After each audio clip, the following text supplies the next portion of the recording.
Okay, good evening, everyone. Let's go ahead and get started here. Thank you so much for joining us this evening while we discuss as much as we can in the space of about an hour about the power of informed voting for conservation. My name is Dana Ripper. I'm the co-founder and co-director of the Missouri River Bird Observatory, MRBO. I'm joined this evening by my fellow founder and director, Ethan Duke, and MRBO's Kansas City conservation educator, Tessa Poolman. Many polling sources. I'm going to share some from DJ Case and Associates, with which folks, particularly here in Missouri, might be familiar with, and a few others as well, show that conservation of the environment and environmental quality and things like clean air and water consistently poll well, no matter people's political affiliation or ideology. So here are some of those numbers from DJ Case. We have significant majorities of people from across the political spectrum saying that funding conservation is important and that spending time in nature is very important to our well-being. Some data from the Pew Research Center shows that there's even more that we agree on. You can see the numbers here. I thought that the most surprising ones were probably that a large majority supports a U.S. role in international efforts to combat climate change, and about 2/3 say the federal government is doing too little to protect water quality. These are 2023 data from Pew. And then Defenders of Wildlife also had some 2023 data showing various levels of support, all of them quite high, for things such as the Endangered Species Act and biodiversity. So these are things that we agree on with broad majority support for environmental protection and conservation. So that being so, like, why don't we see that always reflected in votes and then the consequential policy that comes out of our votes? And a couple main reasons is that it doesn't really seem like most voters look at policy. I can understand this. I mean, we know many people, work with many people for whom it is a full-time job to just analyze environmental policy at the federal or state level. So it can be a hard thing to do. But if we care about these things to the degree that we say we do, we should probably be thinking about what policies are being enacted in our name, in the people's name.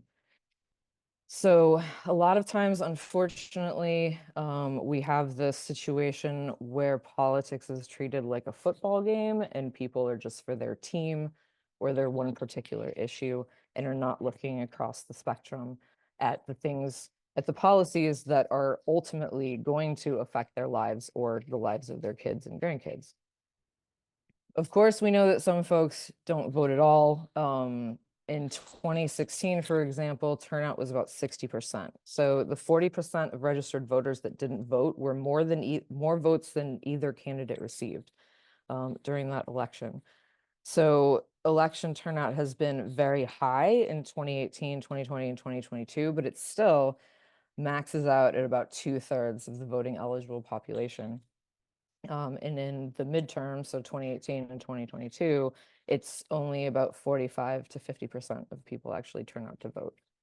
So that's, I know that that's something that many people, including probably a lot of people on this call tonight, are working on. We are for conservation and for a healthy environment, but that is not always something that we as voters prioritize. So you can see here, again, this is some 2023 data from Pew. And the economy is number one. Protecting the environment is all the way down here, and climate change is all the way down here. So in our country, we do, because of some legislation that we're going to talk about tonight, we do have a relatively healthy environment. There are a lot of problems. We're not really going to go into those, but it's something that we might take for granted. And there are many people that have come before us that have fought very hard for those environmental rules and regulations that keep our air cleaner and our water cleaner, and our wildlife thriving in some places. So, and finally, we hear about a lot of outrageous things. Those things make the news, both mainstream media and social media, of course. And a lot of the policies, we just don't even hear about them. Again, it takes time to really research and try and dig into issues, especially when we're distracted by, this scandal or that outrage, which seems to become sort of the norm. So I'm going to launch a quick poll here, y'all. I think. Let's see, polls. Okay. I am curious what folks know about federal policies and issues, just a few of them. So if you could put in your level of familiarity, I'm just going to give it maybe 25, 30 seconds here.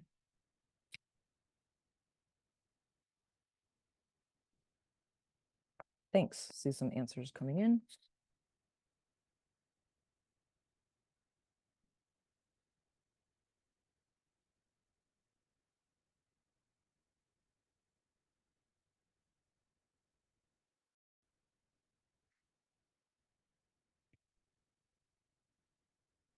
Okay, great. I see we've got a couple policy wonks on here. Happy to get your comments and questions in the chat and Q&A. Okay, so I think I'm going to share the results. There we go. Okay, so this is what we see here. Various levels of familiarity. I'm going to talk about these things really briefly. We don't we don't have time to go into the intricacies of every single policy. But I can see that there's quite a lot of people that are like moderately familiar with some of these policies. Okay. Okay, so one thing that we like to encourage folks to think about, and in your conversations, in your work, in your life, it might be something worth mentioning to others. We have come to a point where we seem to have this like horse race popularity contest, very dramatic race, typically at the presidential level, between a couple of individuals, and that is something that is, talked about over and over and over. But we almost never hear about the serious legislation, hearings, debates, or elected officials that are actually doing their work.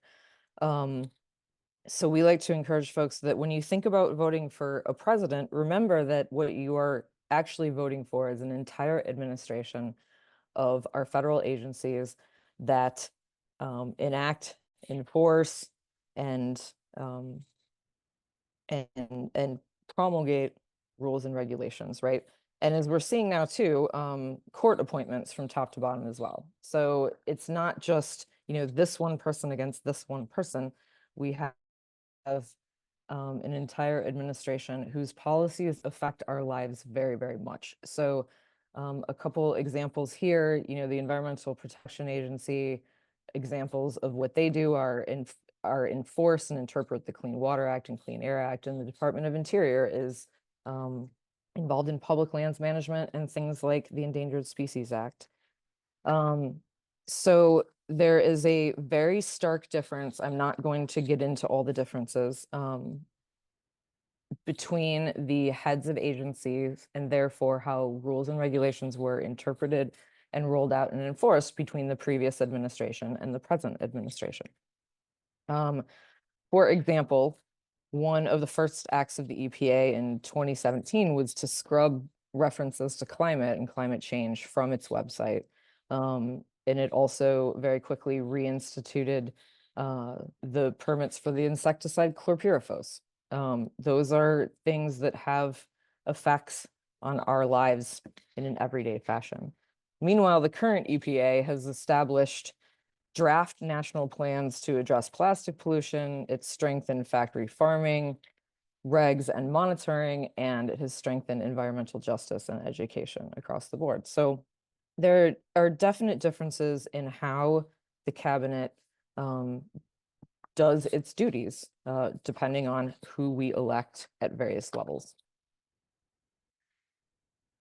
So a couple things. I got to do birds, of course. We are a bird observatory after all. So one of the recent issues has been the interpretation of the Migratory Bird Treaty Act. And I'm not going to read all these things to you, but I do want to read from an article that was in this month's Cornell magazine, Living Bird, fantastic article on how the Migratory Bird Treaty Act was forged in 2018, and what the interpretations have meant. Every administration had understood that the Migratory Bird Treaty Act required permitting for any incidental take. That is, killing or harming of birds as a side effect of otherwise legal activities, such as building wind turbines, operating oil production sites and their associated contaminated waste pits, engaging in fishing practices that sometimes ensnared birds, and more. The Trump administration issued a legal opinion subsequently captured in a rule that eliminated the responsibilities of industries and others to avoid incidental take of birds covered by the Migratory Bird Treaty Act. The language of the MBTA motivates conservation in such a way that many companies have stepped forward over the decades to proactively limit impacts to birds from their facilities and operations. The U.S. Fish and Wildlife Service was judicious in its enforcement, working with companies to issue incidental take permits and collaborating with them to find innovative ways to avoid harms to birds. The U.S. Fish and Wildlife Service limited its enforcement actions only to significant violations. So, basically, this interpretation of the previous administration, the Migratory Bird Treaty Act, made it so that there was no incentive for industries to work to reduce incidental harm and kills of birds. So finally, it has been reinstated. The historic interpretation and rulemaking of the Migratory Bird Treaty Act has been reinstated. The article finishes by saying, given the published research indicating continued dramatic declines in North America's bird populations, the Biden administration revoked the regulation of the previous admin and returned it to prohibiting incidental take with enforcement discretion. But the MBTA story is never over. With the recent Supreme Court decision to revoke a 40-year court precedent that gave deference to agencies and how they interpret statutes, the Chevron deference, which I'll talk about briefly in a minute, challenges to the concept of incidental take will likely resurface. Migratory Bird Treaty Act critics may well look for a favorable court to step in as arbiter of the act's scope. So I saw several people were familiar with the Antiquities Act, and this is how a president is able to declare by proclamation landmarks and historic sites as public lands. So here's a little bit of history and a little bit about how various presidents have used the Antiquities Act.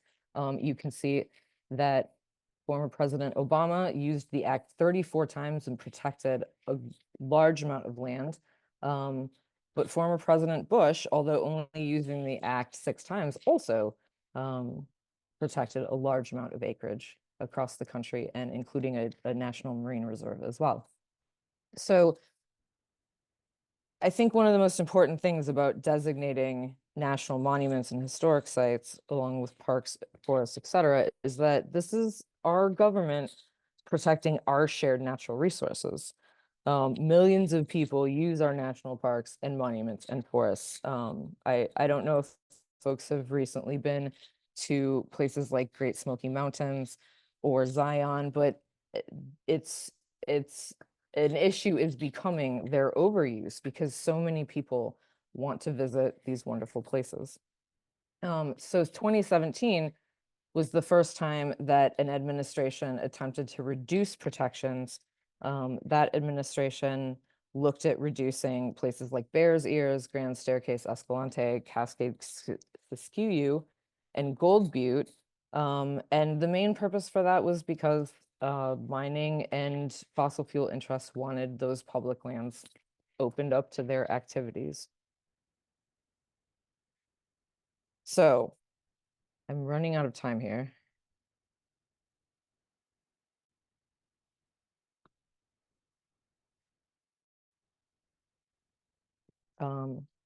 Briefly regarding courts. So there have been a couple of decisions recently, 2023 and 2024, that have been of great concern to conservationists. One of them was the reinterpretation of what is covered under the Clean Water Act in the Sackett versus EPA case.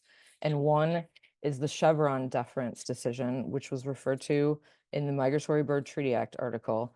And that is how our agencies are able to interpret and promulgate rules when Congress is vague in their rulemaking. So I think, Tessa, you've probably put a couple links in the chat for me already, but there's an NRDC blog about these decisions. That is a really good read. I encourage people to read it. But in the interest of time here, just moving right along. So what does all of this have to do with me personally or you personally? What are the things that these all have in common? And what these are bedrock environmental laws and decisions that many of us, myself definitely included, have taken for granted. They're 40 to 100 years old, and we're, considered pretty settled law. So a very informal poll. I'm not going to put up a poll into the Zoom screen, but who has said or has heard their friends, family, coworkers, anyone say things like waste pits are unregulated, or I don't care if the water that I drink or swim in is polluted, or I would rather that politicians and lawyers make up public health policy and food policy and disaster preparedness plans instead of experts with education training and an unbiased crafting of policy. Or I don't really want to have public land for hunting, fishing, camping, hiking, etc. I don't think anyone says anything like that.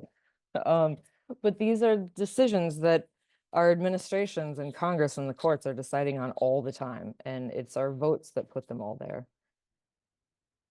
So, again, I encourage folks to read some words by former President Theodore Roosevelt. Tessa, if you would put that one in the chat. I think it's really important we are really looking at who benefits from various policies. We're often told that it's us, but that often turns out to not be true. So when we're assessing sources of information, I think that we need to take into account the fact that there are a lot of folks that want the natural resources of our country for their own, or to be able to do what they want or pollute without regulation. And we're kind of told that regulation is an infringement upon our rights. They're protections for us and for our food and our water and our environment.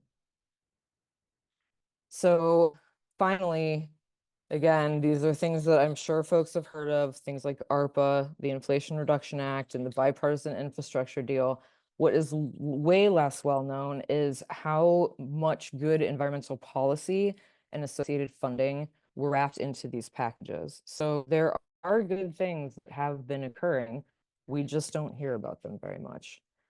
Here are a few others. These are bills that are in Congress right now. You can Google them.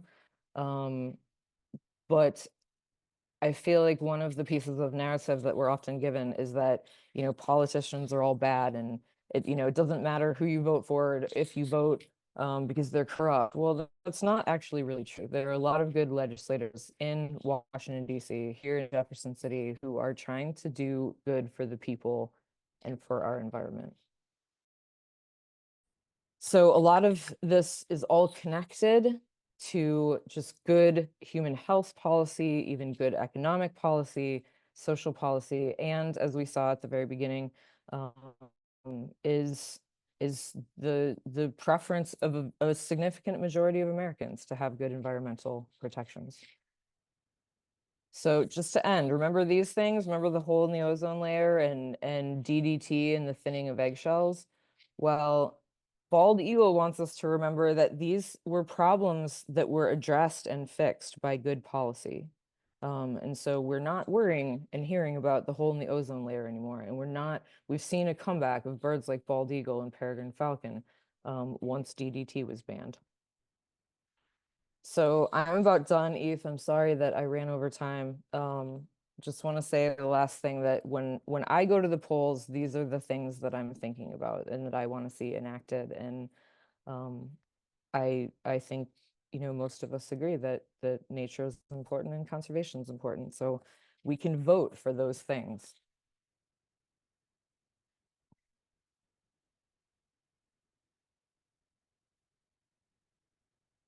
Over to Ethan.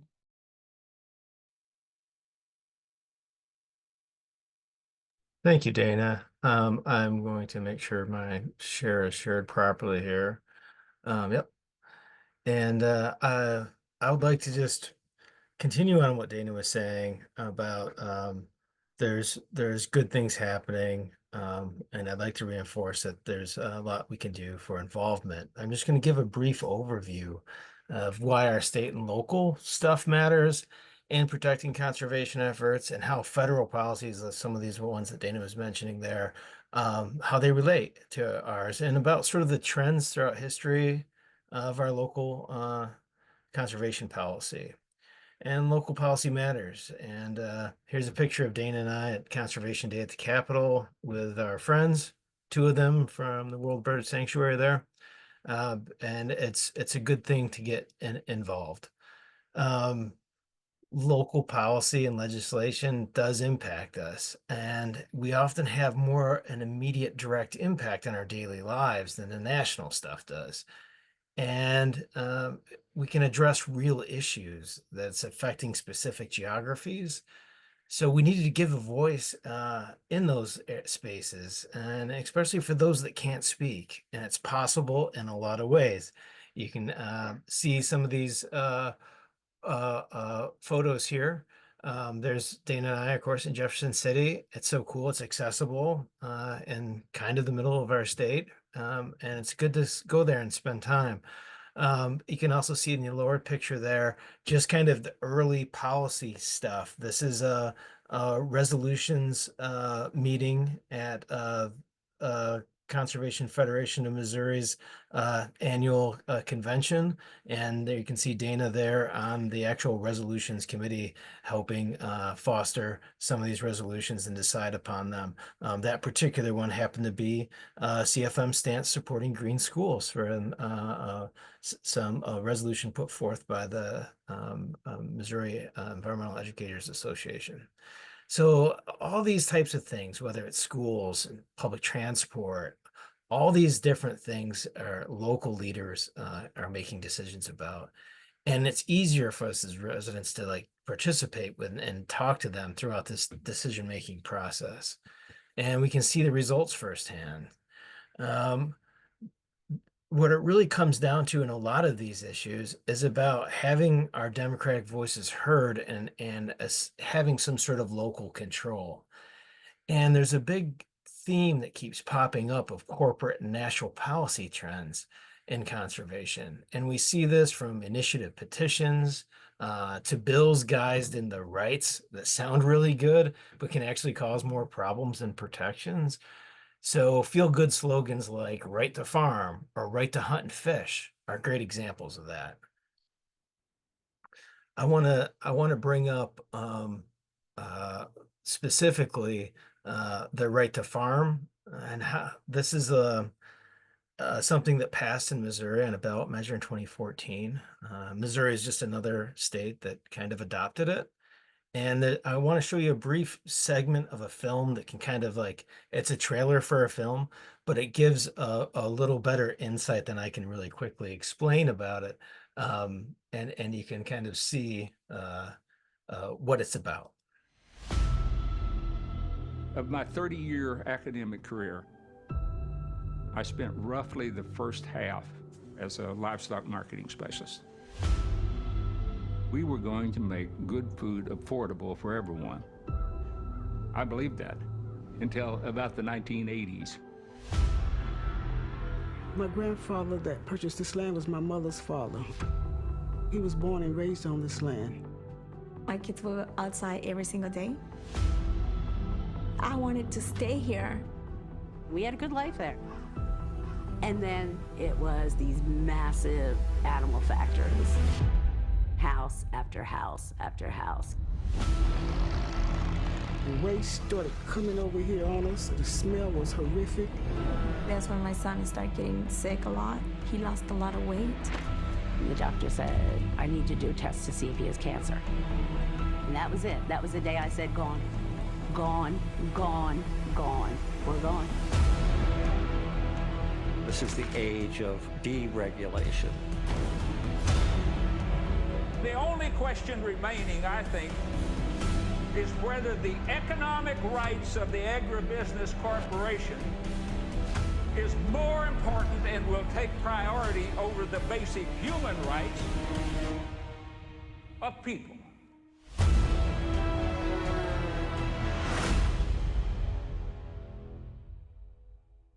So that kind of sums up our perspective and a perspective on this. It's not just these national kind of initiatives that hit us. Sometimes we see it on a county level. You know, we see you see these signs as you cross through counties in Missouri that say they're agri-ready. Counties must meet this criteria of being agri-ready. One of those criteria is the county cannot have any health ordinances limiting agricultural expansions, development, or processes. So it's something that's actually on the local commissioner level. But basically, these are all mechanisms designed to shield industry from communities and individuals seeking to protect themselves and their families and their land. It takes control away from people, basically, and the environment, and it favors industry. So let's take a look at this CAFO policy really quick as a template, as an example. It's a emblematic of some other similar trends. And just as background reference, this year, several pieces of legislation were attempting to weaken our water policy protections. They're driven by industrial agribusiness, of course, and they recognize that this system of factory farming isn't really sustainable. Here's a dashboard that I made that I aggregated permitted known facilities. This is not all facilities, and how much I calculated waste estimates for our watersheds.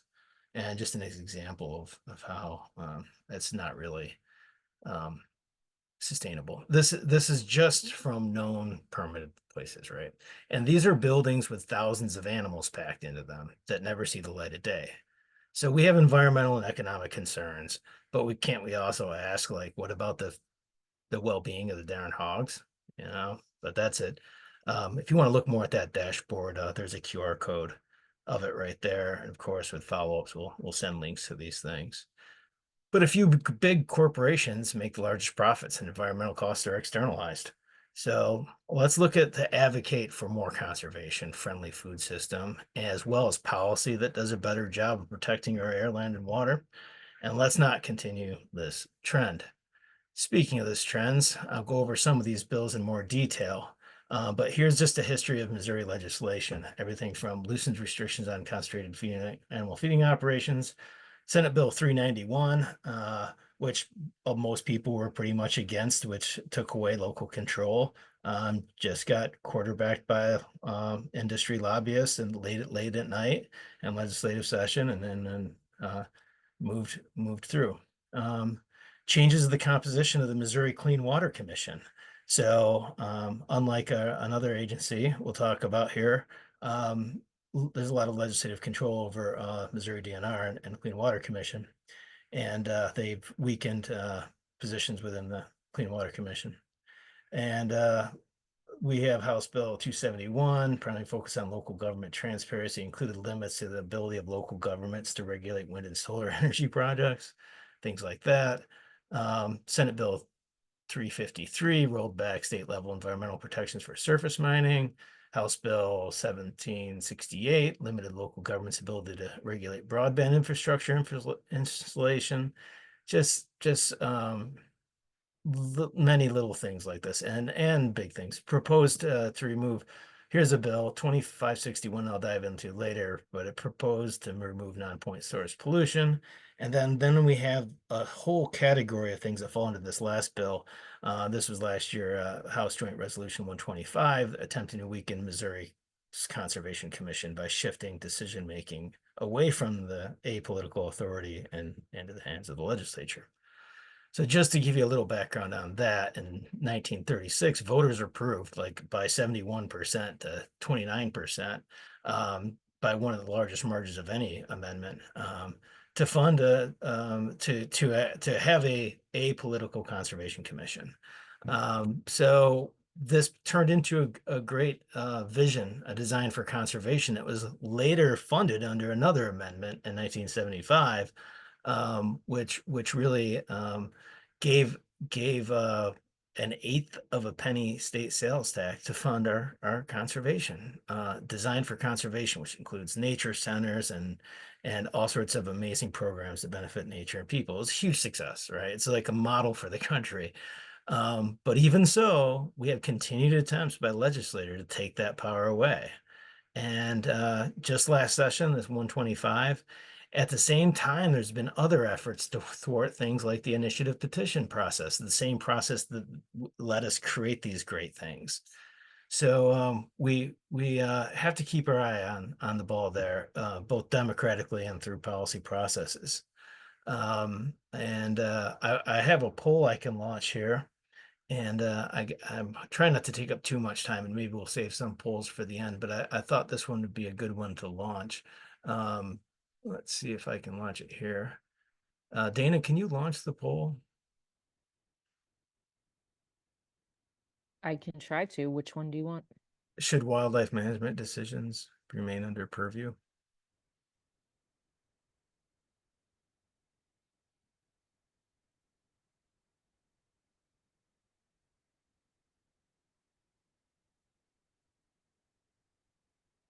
Thank you.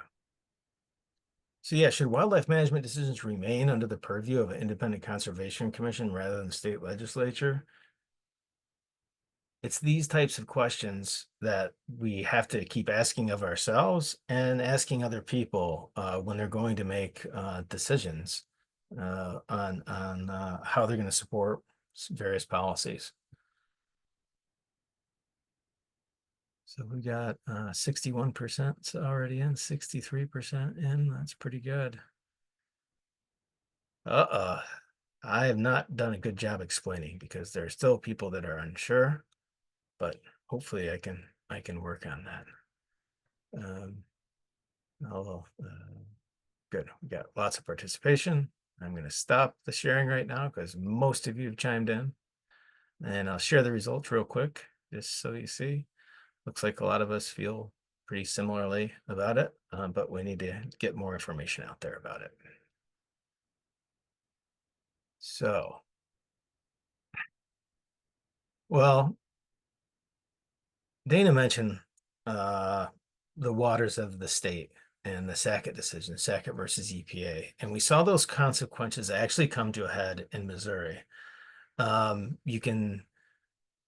Fortunately, the conservation community came out pretty strong opposition to this, and we had probably the most egregious anti-conservation legislation ever seen in Missouri with Senate Bill 981. But you can see me sitting there next to Senator, because that's how Senate hearings work. You sit right next to the bill sponsor, and it was quite a packed room, but it felt pretty good and empowering to be in the room, to be heard, to be empowered by facts, and then also have other colleagues in the room there with us. And you can see there's a little picture of Mary Kohler, Executive Director of Stream Teams United, just other colleagues there with other expertise than we have, and a lot of expertise that I really respect. And to hear them, their voices heard is pretty empowering, and it's a pretty great thing. So just to encourage everybody, it's kind of fun, serious, and empowering. But here's a call to action. We really need to stay vigilant, and this is going to come down the pike again, especially with Supreme Court rulings like Sackett versus EPA and the Chevron decision. So that's just something to be aware of. And speaking of protecting Missouri's waters,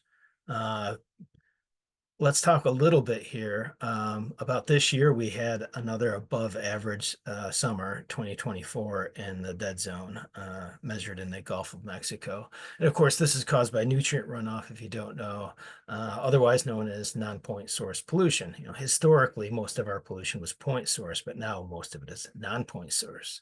So yet we have legislation that attempted to limit the protections from non-point source pollution and contamination. This is House Bill 2561.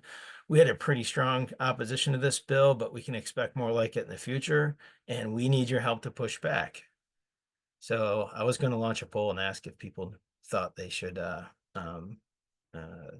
protect water, but I think everybody is pretty strong about that in this attendance group here. Clean water law and non-point source pollution is a big part of things. And once again, I want to reiterate that we had the amendments and our Constitution protections of our Department of Conservation, but the Department of Natural Resources, not apolitical appointments for those running that. There's a wonderful groups of people working there, wonderful people in water protection, and all sorts of areas of DNR, but they are subject to legislative control, and they have to be accountable to them. And so it's a different situation, and we need to wrestle back some more public interest on the Clean Water Commission. So we have an opportunity to do that coming up. So we have corporate accountability and a public health issue. This was a bill that was set up. Basically, it was about labeling, is about shielding industry from lawsuits from people that got sick from chemicals. And unfortunately, there's only like Dana and I think the Association of Trial Attorneys were the only ones that showed up. I don't think this ever made it all the way across the finish line, but it certainly went through the hearing process and passed out that way. And it was pretty frustrating to not have a lot of people in the know about this particular issue that affects our human health as well as the environment. But there's broader implications with toxins and corporate responsibility. I think most of us would agree that people should be responsible.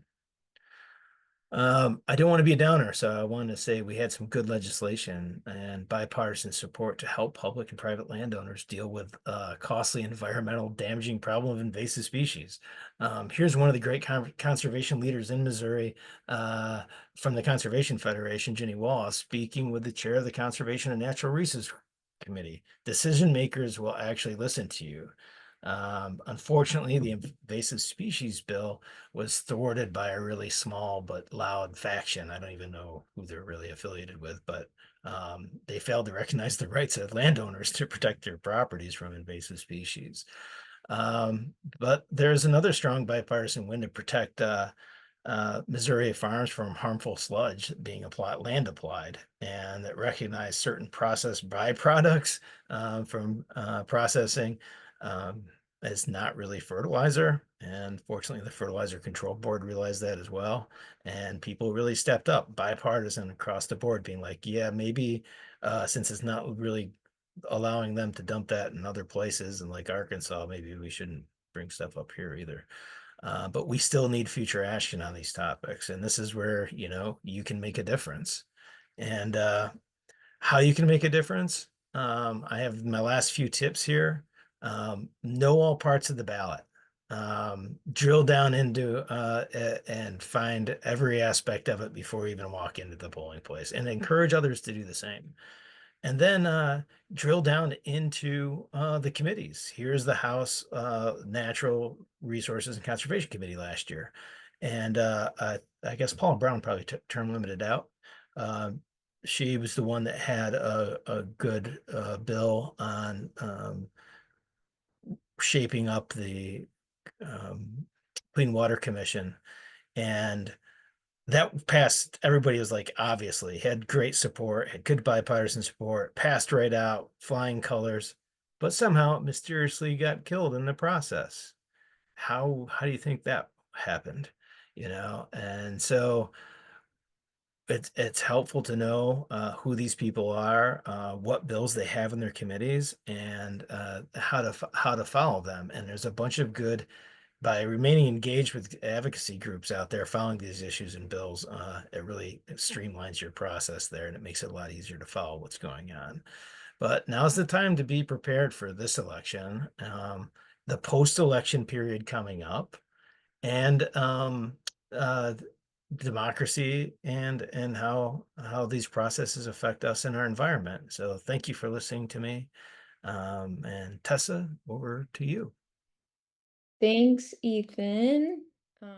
Well, thank you very, very much. If any of you guys are like me, every time I hear Dana and Ethan present, I always leave feeling more motivated or empowered to be a part of a conversation, participate in making a difference, or participate in something new, such as advocacy.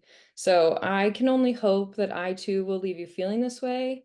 But I also hope I leave you, like Ethan said, feeling prepared, prepared for future conversations, prepared for what is to come, prepared for where to go to get resources, prepared to jump into something that might be completely new to you, such as advocacy. So with that being said, it's super important that we go over and cover the political environment for this 2024 election.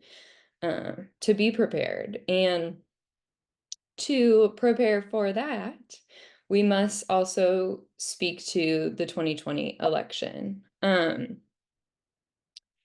that's because as we approach this election, we are having some issues with public trust and perceptions. Post 2020, many Americans expressed a lack of trust in the election process to count their votes accurately. The 2020 election was held in the midst of the COVID-19 pandemic, where a disproportionate number of ballots were cast through early voting or mail-in options. And in many states, laws prevent early votes from being counted or released up until or on election day. In most election day votes have the priority of being counted first. So in 2020, this created a red mirage, which initially was followed by a blue shift as mail-in votes were counted and added to the shift. So we saw a bunch of slogans such as like "Stop the Count," fueling this false idea that any change in vote totals after election day indicated fraud. Yet all ballots, including mail-in ones, still needed to be counted. So this environment of distrust laid the groundwork for what became known as the big lie. And we anticipate seeing a rise in disinformation and misinformation again during this election. We also anticipate a rise of physical security concerns and elevated election threat risk. So something else to look out for. We've also seen a lot of state level election law changes. It is important to mention, although we have seen these state level changes, we also post 2020, there were important efforts to disrupt election integrity that were countered. Election deniers were defeated in key states like Michigan, Pennsylvania, and Arizona. Congress also passed the Electoral Count Reform Act, and the Supreme Court rejected the independent state legislator theory since 2020. So this is a calendar that describes the high-risk election dates. We're going to go through each of these three into more detail as to what to watch for, what threats to watch for, information, possible threats of violence, and then procedural threats as well. So early and mail-in voting in election day begins September 6th and runs until election day on November 5th. Here in Missouri, early voting started on September 24th. In most states, you can vote early using mail-in or in-person absentee ballots at designated locations. Election day on November 5th is the final day for in-person voting and typically the deadline for mail-in ballots to be returned or postmarked. So the increased information threats that we're watching for during this time, spikes in misinformation about mail-in voting, such as eligibility requirements, deadlines, security breaches, ballot processing.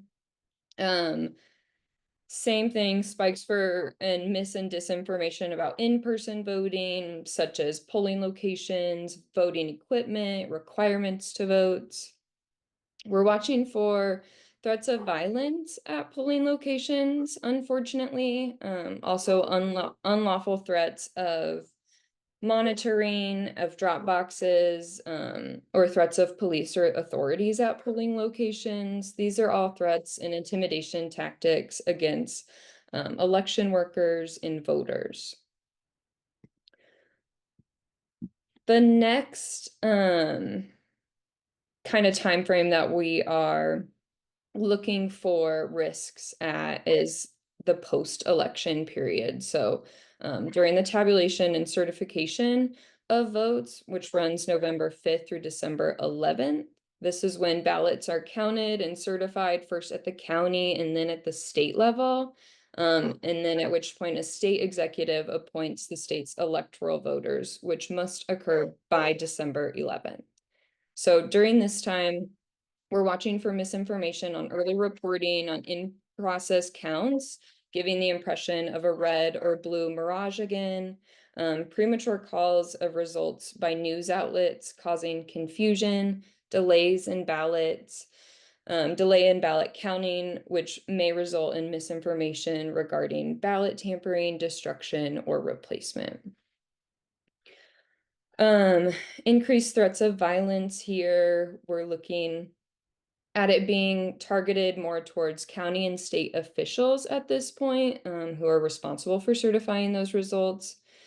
Also at ballot counting facilities. And then we have some procedural threats during this period as well, in which county or state officials may refuse to certify election results, which may cause a delay and leads to the state's failure to certify by the new Election Count Reform Act mandated deadline. Then we have December 12th through January 20th, which is complete post-election and also including the transfer of power. So during this time period, the Electoral College is convening. That happens on December 17th. And they have until December 25th to transmit their vote to the U.S. Archivist. The newly elected Congress, which is something important to remember, it's the newly elected Congress who is sworn into office on January 3rd and is then responsible for counting the electoral votes on January 6th. And then on January 20th is when President-elect and Vice President-elect are sworn into office. During this period, there may be lingering information threats about ballot counting, election integrity, or possibly even the results of the election. Increased threats of violence targeting voting bodies, including state electors and members of Congress, convening threats possibly during the convening of state electors or Congress's counting of electoral votes. And then again, some procedural threats here of parliamentary action or inaction, which can interfere with Congress's certifying of the results. And then if Congress fails to confirm a new president and vice president on January 6th, we enter a period of contentious secession process.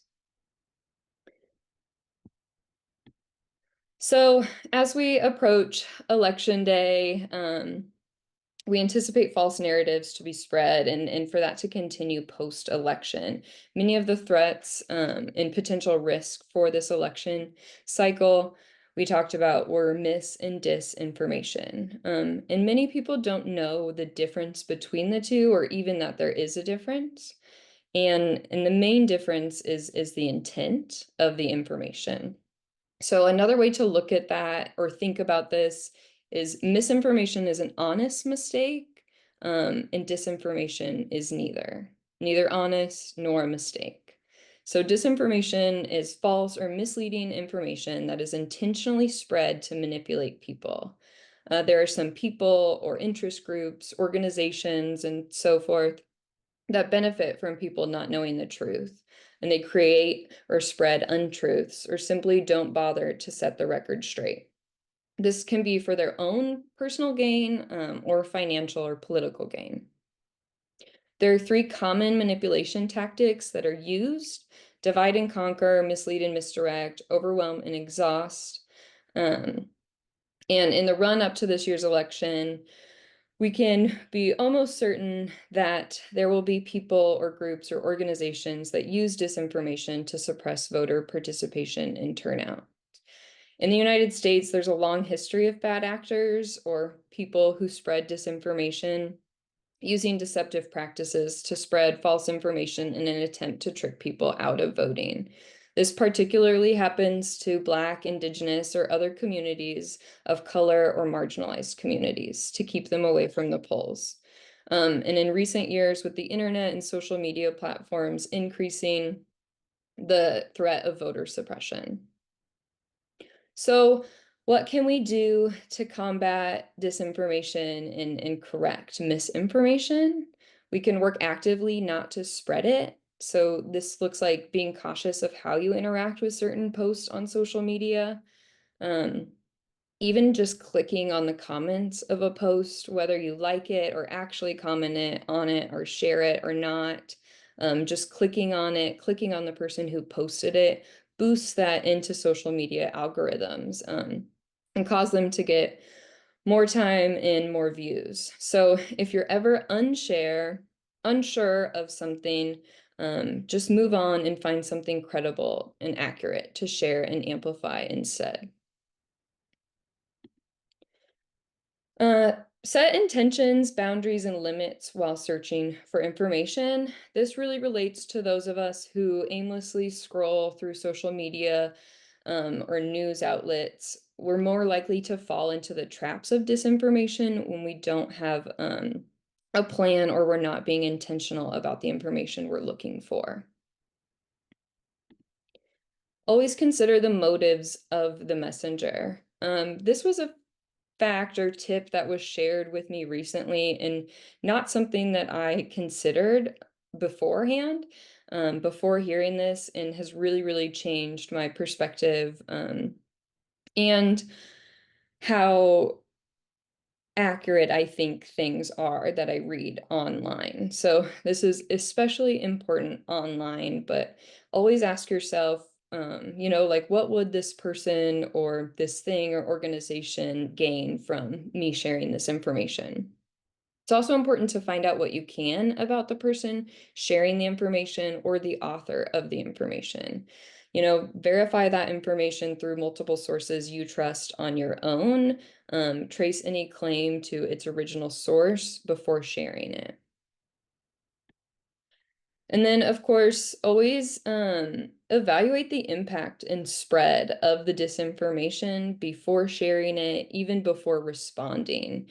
Really evaluate that as you decide whether or not to respond, and especially how you respond. I think it's also important to mention that we should never shame or blame anyone who has believed or shared dis or misinformation. It's important to be empathetic. In a world where facts don't have as much power as they used to, especially, but also just, as a rule of thumb, facts alone don't have power if the people we're sharing them with don't trust that we're telling the truth. So people don't care what you know until they know that you care. So it's always important to be empathetic and lead with empathy. It also may be worth developing relationships and sharing resources with trusted messengers in a community you're trying to reach. Sometimes messages don't best come from us, and they may come from somebody else. I really hope that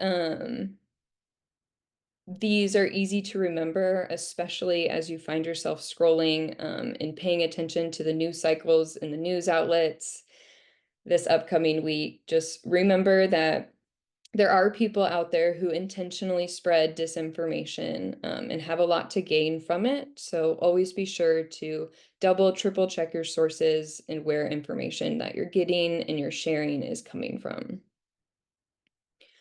With that being said, I hope that we have empowered all of you to be engaged. Engaged, informed citizens is key to the strength of our democracy. One of the most important things to remember is that you play a powerful role, not only on election day, but every day after. By voting, we're participating in one of the strongest democratic traditions in the world, but our engagement doesn't stop there.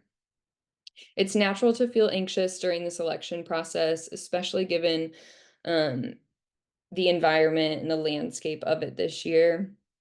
And, especially with the complex information and sometimes confusing results that may unfold over days. But remember, there are dedicated election officials and volunteers on the ground working through every scenario to ensure results and ensure the process remains fair and transparent. They're equipped to manage any situation and have every measure in place to protect your vote. It's important to celebrate these poll workers. It's important to celebrate these volunteers. So make sure you thank your local poll workers and celebrate them. It's also important to note that knowledge is power. If we can stay calm and informed, it allows each of us to avoid reacting to mis and disinformation, and to support others in our communities who may have questions. Being present, aware, and calm, we can help create the trust and stability needed for our democracy to flourish. Knowing that someone is worrying about it, and it doesn't just have to be you, should also be empowering. People are working and thinking through these scenarios. People are working and thinking through these scenarios in Missouri, in your communities. It does not just have to be you.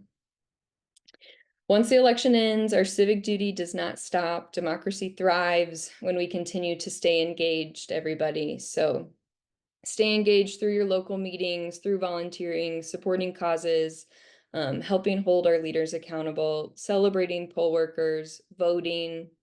Let's all stay involved, active, and ready to support each other as we work together to build a stronger, more united community.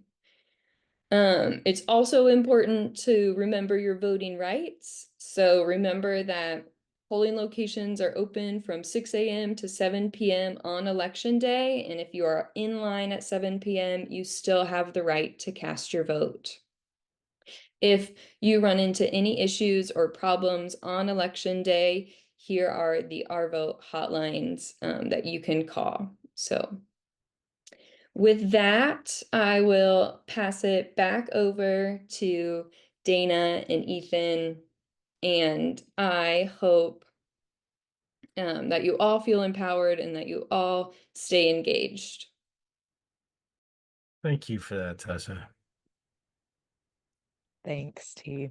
I know that this is some sources that we all wanted to share, and Kathy had a question in the chat about, she said, I work all day, like, how do I remain informed? And it is sometimes fairly difficult, but these are some of the sources that we know to be reliable and unbiased. And most of them have like a C3 status, so they're going to be nonpartisan. Some have a C4, so they do engage in some like actual political assessment of candidates. But you can see here, these are science and conservation-based organizations. We have the national ones kind of towards the top of the list, and then the Missouri-specific ones on the bottom of the list. I want to point out a couple of things. One, Conservation Federation of Missouri on their website has the results of a candidate survey for Missouri House and Senate. Now, not all, candidates don't have to answer, so not all candidates have answered, but they're very Missouri specific, conservation specific questions posed to our state Senate and House candidates. So that's really informative. The Conservation Federation of Missouri also has a legislative action center that will help you get involved and know when and who to call and write to as issues come up. Our other local partners, MCE, Missouri Coalition for the Environment, Missouri Stream Teams United, Missouri Rural Crisis Center, also have their own legislative platforms. And I just find, I guess, to circle back around to Kathy's question, a great way to stay informed is to sign up for emails from these folks. I realize we all get a lot of email. you're not going to be able to read every single email, but these are folks, who are policy analysts and environmental lawyers who are looking at everything that's coming out in Jefferson City and Washington, D.C., and assessing the potential consequences of the policies and informing us about what they mean, because looking at just the bills themselves, it's sometimes really difficult to interpret what they actually mean. So those are all really good sources to keep up to date, just simply by email, and to feel like confident that you're remaining up to date, because all of these folks kind of combined, the stuff that's important to us as conservationists is not going to get by them. You can also go straight to the source with our state and federal congressional websites. So one of the things I really appreciate about these sources and these other advocacy groups is they have everybody sitting there figuring out, looking at just this pile of legislation. Some of it will never go anywhere, but they take all the time out of your hands to really condense it down to like what are things that will actually probably move, so we don't have to waste our time looking at those.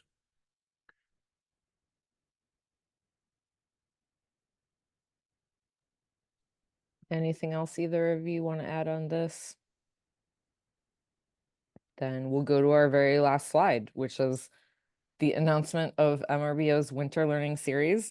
Everything's connected. I think we've been kind of talking about that throughout tonight.